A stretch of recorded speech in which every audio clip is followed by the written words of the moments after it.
हरि बोल, हरि बोल, हरि बोल, हरि हरि बोल।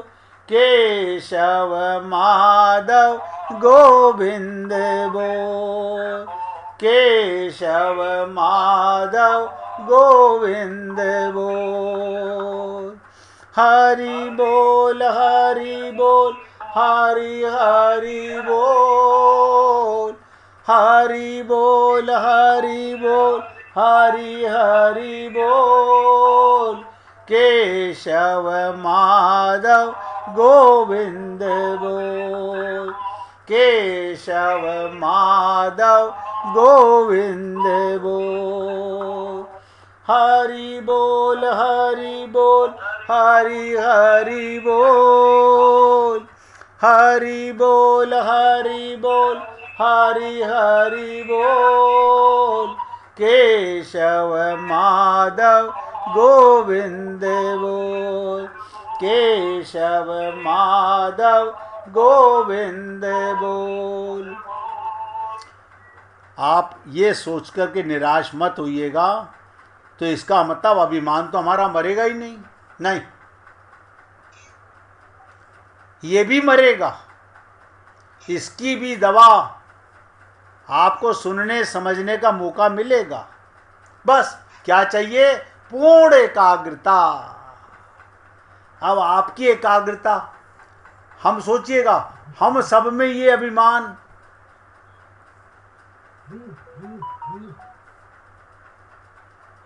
कभी सोच के देखिएगा।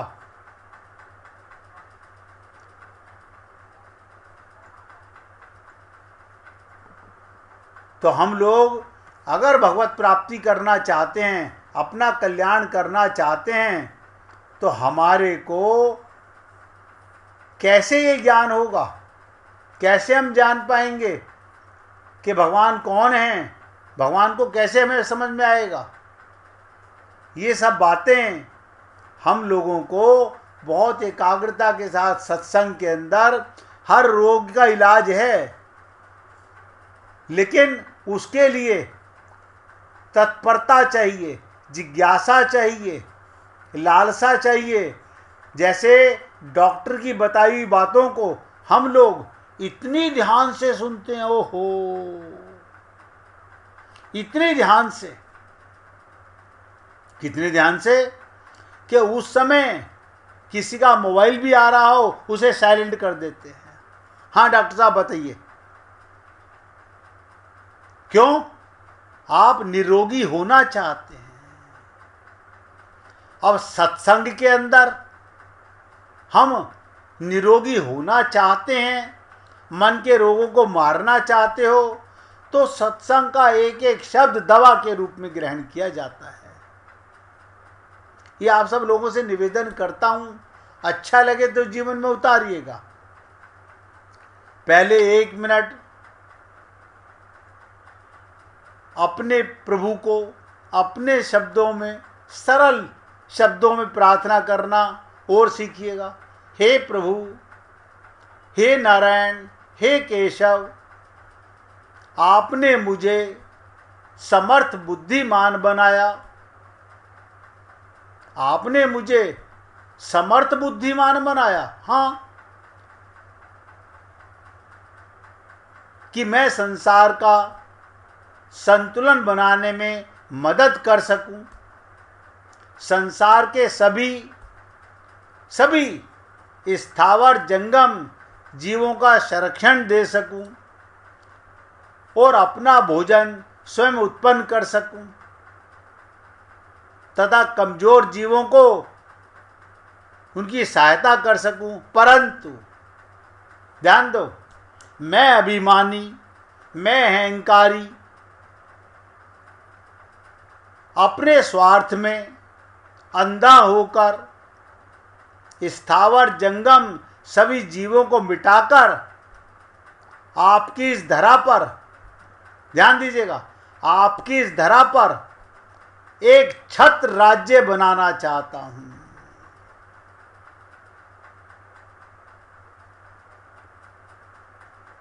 बताइए, यहां जब कोई चीज परमानेंट है नहीं, तो आप परमानेंट कैसे बना लोगे? आप बताओ। आपका शरीर परमानेंट नहीं, आप यहां परमानेंट नहीं। मुझे कई बार जब हंसी आती है, फॉर्म में लिखना पड़ता है अपना परमानेंट एड्रेस लिखिए। बताइए, हर जन्म में आपका एड्रेस बदल जाता है, शरीर बदल जाता है। परमानेंट घर कौन सा? परमात्मा की गोदी हमारा घर है। हमने कभी भी किसी भी योनि में गए, परमात्मा ने हमें नहीं छोड़ा, हमने परमात्मा को नहीं छोड़ा, लेकिन इसका हमें पता नहीं।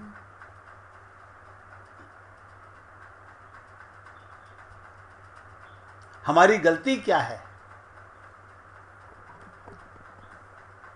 क्योंकि ये अहंकार की चर्चा इतनी आसान नहीं है। इसको समझने के लिए हम इस माइक बुद्धि से नहीं समझ सकते हैं। हम देखिएगा, हम सब लोग कर्म करते हैं।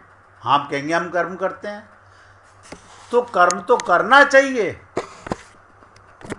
बिना कर्म के तो कोई जीव रह ही नहीं सकता, लेकिन हम कर्म योग नहीं करते। बस यहां पर हमारी थोड़ी सी, हम कर्म भी स्वार्थी बन जाते हैं। जिसे कहा गया, अंधा बाटे रेवड़ी फिर अपने को दे। इसलिए क्या करना हमारे को? निषिद्ध कर्मों का त्याग बहुत जरूरी है। संसार को भी चाहते हो और भगवान को भी चाहते हो,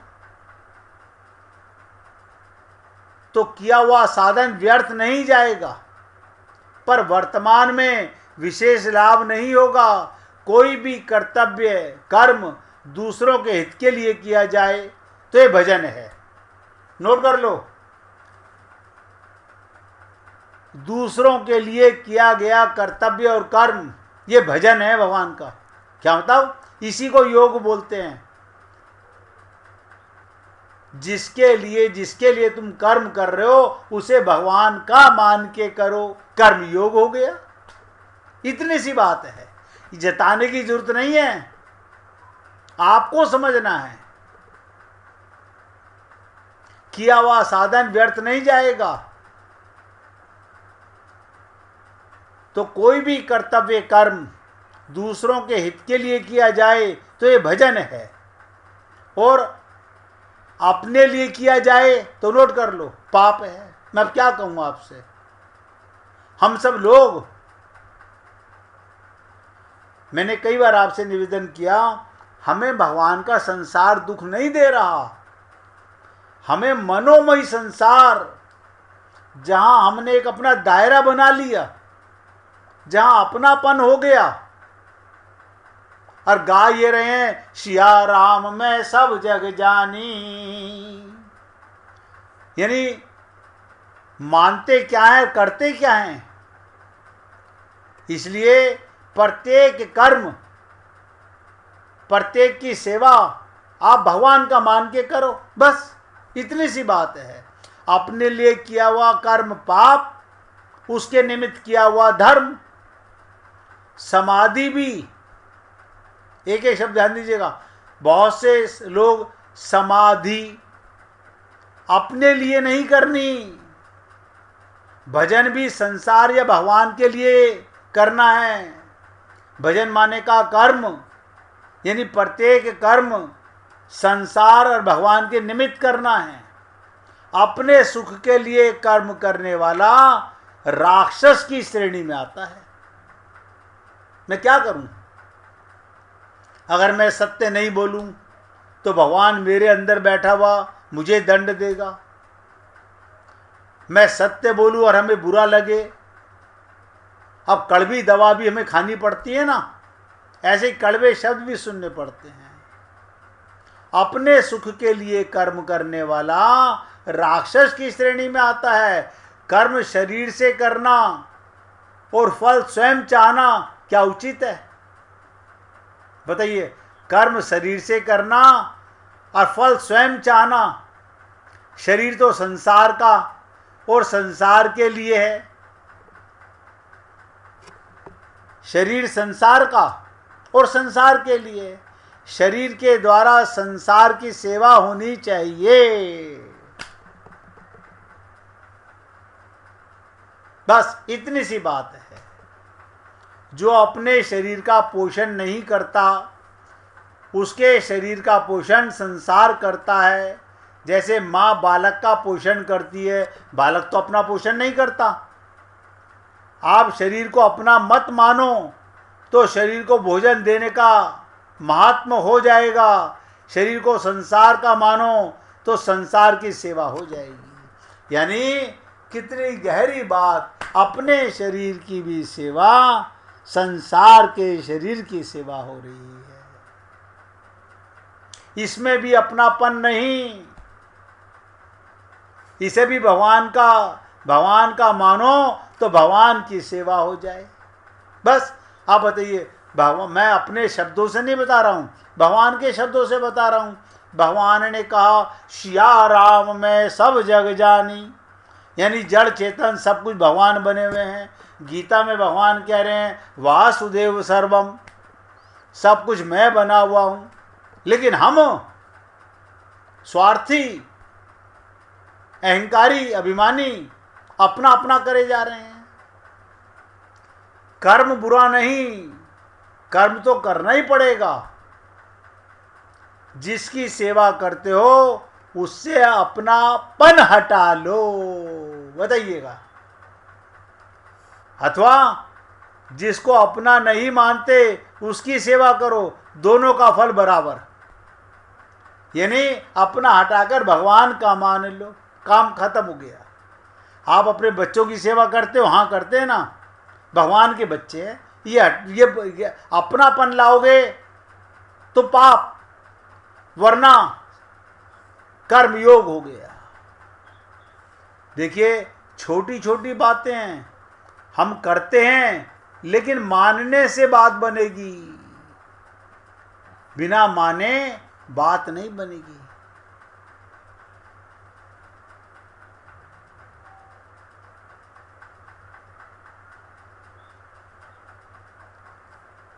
लोग आज की तारीख में सबसे पहले कोई चीज खरीदते हैं तो क्या देखते हैं, इसकी एक्सपायरी डेट क्या है।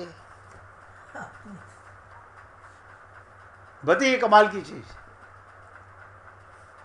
यानी जिन आंखों से देख रहा है, जिस शरीर से देख रहा है, वो चीज को देख रहा है एक्सपायरी डेट क्या है। ऐसे ही एक बार एक व्यापारी विदेशी बाहर से आया वृंदावन के अंदर। आप जानते हो कि वृंदावन में बहुत फॉरेनर्स आते हैं।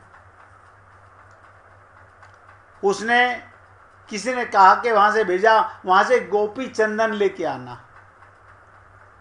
अब क्योंकि आदत है हर चीज की एक्सपायरी डेट देखने की, उसने गोपी चंदन खरीदा और 10 रुपए दिए।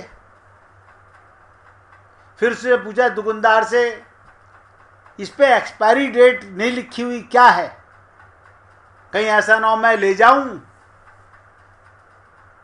विदेश और ये एक्सपायर हो जाए। दुकानदार ने मुस्कुराते हुए बहुत सुंदर जवाब दिया, इसकी कोई एक्सपायरी डेट नहीं होती है, बल्कि प्रतिदिन आप इसे अपने माथे पर लगाएं, ये आपकी एक्सपायरी डेट बढ़ा देगा। आपको जब ये पता चलेगा, जब आप में गोपी भाव जाग जाएगा, तो आप अपने शरीर को नहीं आत्मा को मैं मानने लगोगे, और आत्मा की कभी मृत्यु नहीं होती है। तभी तो गाते हो ना आप लोग, हे अजन्मा अमर आत्मा क्यों परेशान हो रहे हो, ज्ञान से मन को संभालो, लक्ष्य को क्यों खो रहे हो। और हम लोग उस लक्ष्य की तरफ ध्यान ही नहीं है। आपकी कोई एक्सपायरी डेट है? देखो आपके पास जो बुद्धि में इस समय भरा हुआ है उसकी एक्सपायरी डेट है। योग बहुत गहरी बात बता रहा हूँ। आपके पास पीएचडी की हुई है, डॉक्टरेट की डिग्री मिली हुई है, आप राष्ट्रपति की सीट पे बैठे हो, इसकी एक्सपायरी डेट है, आपकी एक्सपायरी डेट नहीं है। संसार की कोई भी वस्तु ऐसी बता दो जिसकी एक्सपायरी डेट ना हो।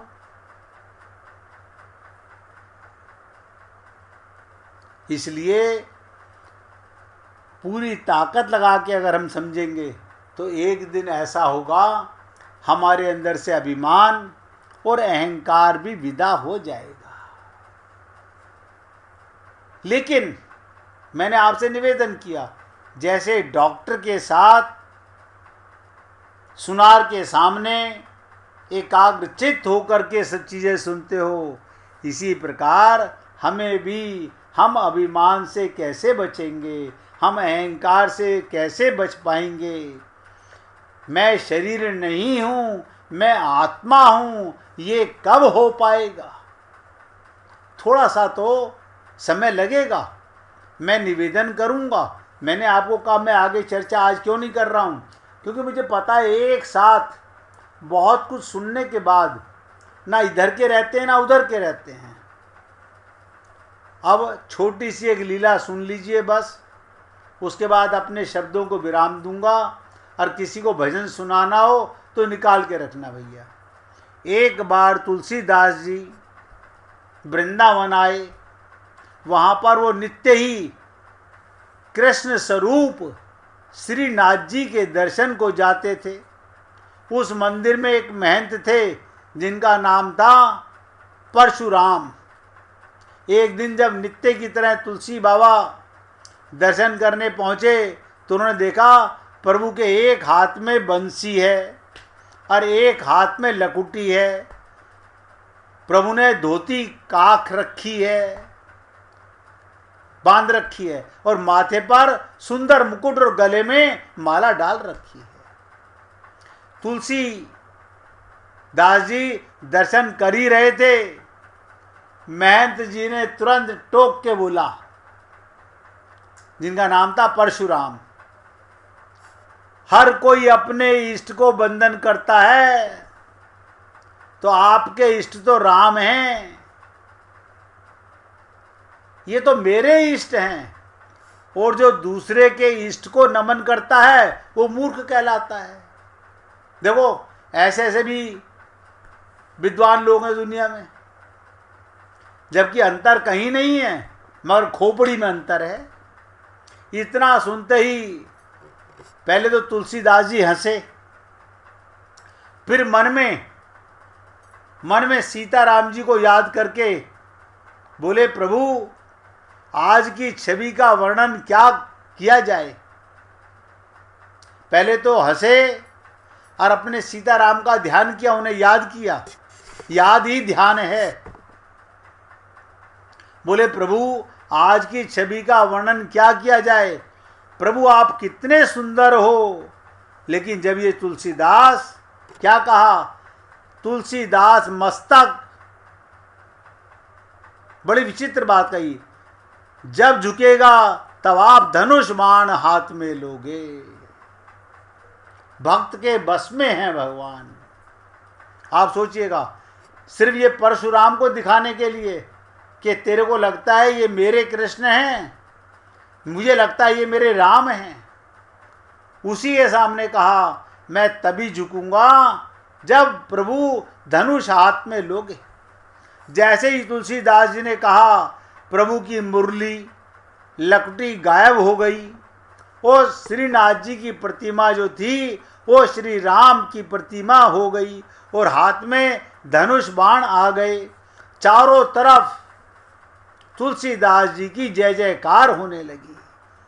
तुलसीदास जी प्रसन्न मन से प्रभु को शीश नवाया। अब बात ये आती है, ऐसा हुआ कैसे और अब क्यों नहीं होता?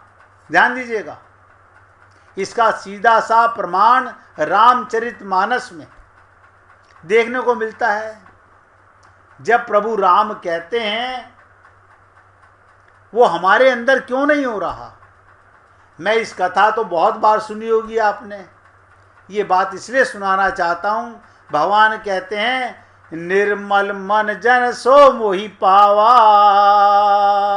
मोहे कपट छल छिद्र न भावा। मुझे कपट छल निंदनीय नहीं बल्कि निर्मल और शुद्ध हृदय वाले लोग भाते हैं। इसलिए निर्मल हृदय से प्रभु को भजिए और सबको प्यार करिए, किसी से द्वेष मत रखिए।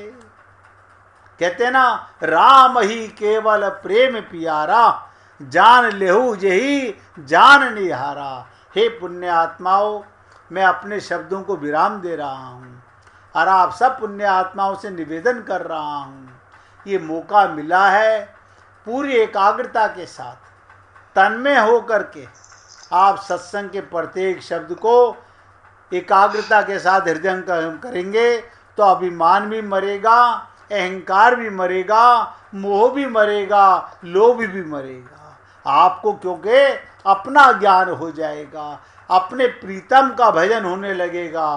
कर्म सब करेंगे, कर्म ही भजन बन जाएगा। अब राजकुमार जी भजन सुनाना चाहते हैं, सुनाओ भैया। गीता हृदय भगवान का सब ज्ञान का शुभ सार है।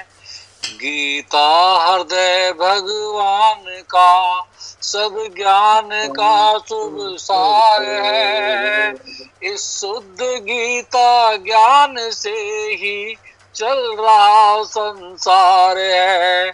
इस शुद्ध गीता ज्ञान से ही चल रहा संसार है। गीता परम विद्या सनातन सर्व शास्त्र परिधान है। गीता परम विद्या सनातन सर्व शास्त्र परिधान है। पर ब्रह्म रूपी मोक्षकारी नित्य गीता ज्ञान है। पर ब्रह्म रूपी मोक्षकारी नित्य गीता ज्ञान है। यह मोह माया कष्ट में तरना जिसे संसार हो। यह मोह माया कष्ट में तरना जिसे संसार हो। वह बैठ गीता नाव में सुख से सहज में पार हो। वह बैठ गीता नाव में सुख से सहज में पार हो। संसार के सब ज्ञान का यह ज्ञान में भंडार है। संसार के सब ज्ञान का यह ज्ञान में भंडार है। श्रुति उपनिषद वेदांत ग्रंथों का परम शुभ सार है। उपनिषद वेदांत ग्रंथों का परम शुभ सार है। गाते जहाँ जन नित्य हरि गीता निरंतर नेम से। गाते जहाँ जन नित्य हरि गीता निरंतर नेम से। रहते वहीं सुख कंद नटवर नंद नंदन प्रेम से। रहते वहीं सुख कंद नटवर नंद नंदन प्रेम से। गाते जहाँ जन नित्य हरि गीता निरंतर नेम से। गाते जहाँ जन गीत गीता प्रेम से धर ध्यान है। गाते जहाँ जन गीत गीता प्रेम से धर ध्यान है। तीर्थ वहीं भव के सभी सब शुद्ध और महान है। तीर्थ वहीं भव के सभी सब शुद्ध और महान है। धरते हुए जो ध्यान गीता ज्ञान का तन छोड़ते। धरते हुए जो ध्यान गीता ज्ञान का तन छोड़ते।